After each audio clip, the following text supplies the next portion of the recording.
Hi there, Clint Perry, Master Model Builder at LEGOLAND Discovery Center Michigan. Today I'm here to talk to you about fidget spinners. Now, fidget spinners are very popular right now, and it's no surprise that lots of people are trying to figure out how to make a fidget spinner using nothing but Lego pieces. So I have actually come up with a couple of my own designs to try and see if I can make an excellent fidget spinner. So I have come up with a few simple designs as well as a couple of advanced designs. I'll be showing you how to build some of those today, and then at the end I'm going to challenge you to see if you can make one on your own. So I'm going to get started on showing you how to build a Lego fidget spinner. Okay, so the first thing we're going to need to start off with is a good high-quality bearing for the middle of our fidget spinner. Now, what I like to use is a 3M Technic pin, or Technic axle. So this one is 3M, which means that it is 3 studs long. So I put it on my plate here. I can see that this one is 3 studs long. The next thing that we're going to need are a couple of round plates and also a couple of flat round tiles. Now, when it comes to using the tiles, you will probably want to make sure that you are using the ones that have the round open part on the bottom and not, as this one is, with the X on the bottom. The round part actually provides an opening that this axle can fit into a little bit nicer, so you'll want to make sure that you use these if you have them.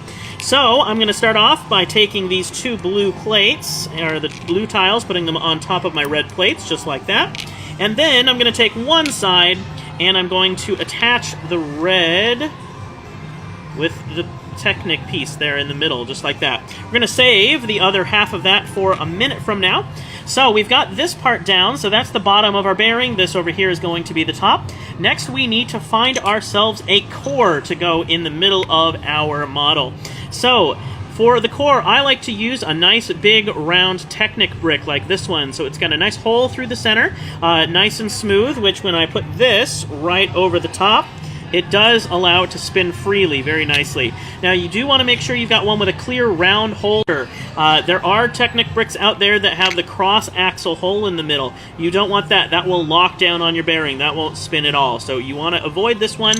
Make sure you have the smooth one. Or you could also accomplish the same thing by using the flat plate, the 4x4 flat plate.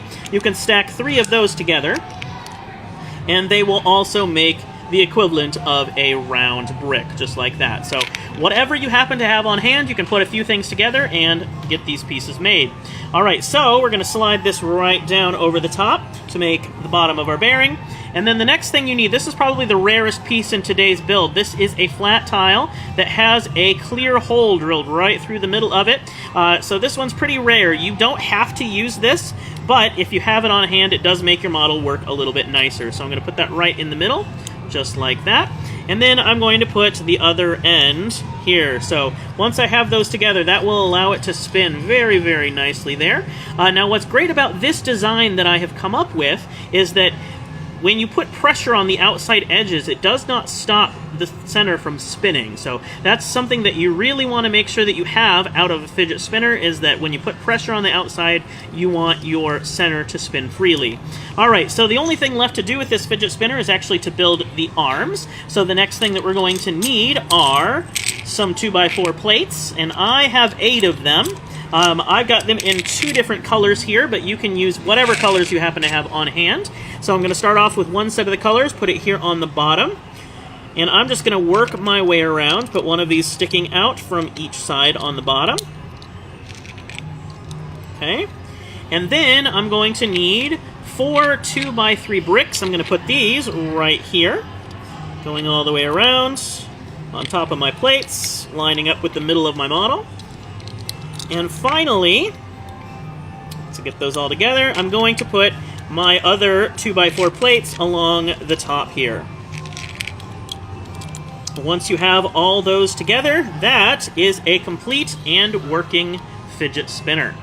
Alright, so The next thing that I want to talk to you about are a couple of different designs that you can use. So I've already shown you my basic design here. Now using that as a foundation, you can actually change that up and make different looking designs just based off of what kind of pieces you put in between your plates here. So I have a few different designs, just kind of making use of lots and lots of different pieces so that you can kind of see that just because I've shown you the basic design, you can also make some slightly more advanced designs, maybe get things that have a little bit more weight to them, and maybe would spin even better than my basic design. Now also, one of the bigger challenges that I put forward for myself is to figure out how to make a triangular fidget spinner. Now most real fidget spinners are triangular in shape, so you want to make sure if you're going to use a triangular one, you're going to need a piece that allows you to go in 3 directions. So I've used a Technic piece in the middle, still used the same type of bearing in the middle, just passing straight through, just like that. And this one spins very, very nicely. I've also added the rubber bands to the outside to give it a little bit of extra weight and support. Now, the super duper advanced version I made is this one here. Now this one I did cheat just a tiny little bit. It is not 100% Lego. I put some metal washers on the outside edges here. This one will spin for a very long time just because it has a lot of weight on the outside edges. So that's one of the critical things that you need if you're going to make a really good fidget spinner, is you've got to get as much weight on the outside edges as you possibly can.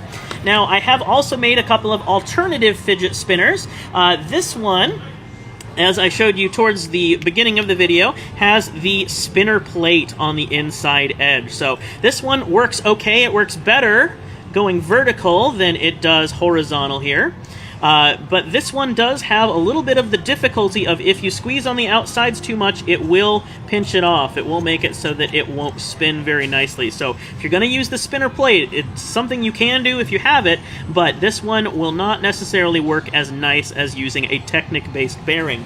Finally, I do have this one here, which is just very simple. It uses a car axle in the center, and this one also will spin pretty nicely. You can build this one actually in our store right now, as well as a couple of LEGO official designs. So if you come into the LEGOLAND Discovery Center store we have in front of our attraction, you can actually learn to build a fidget spinner just like this one here. So this one works pretty well with that car axle in the middle, but I will tell you again, it has one of the same limitations. If you squeeze too hard, it will make it so that it doesn't want to turn very nicely.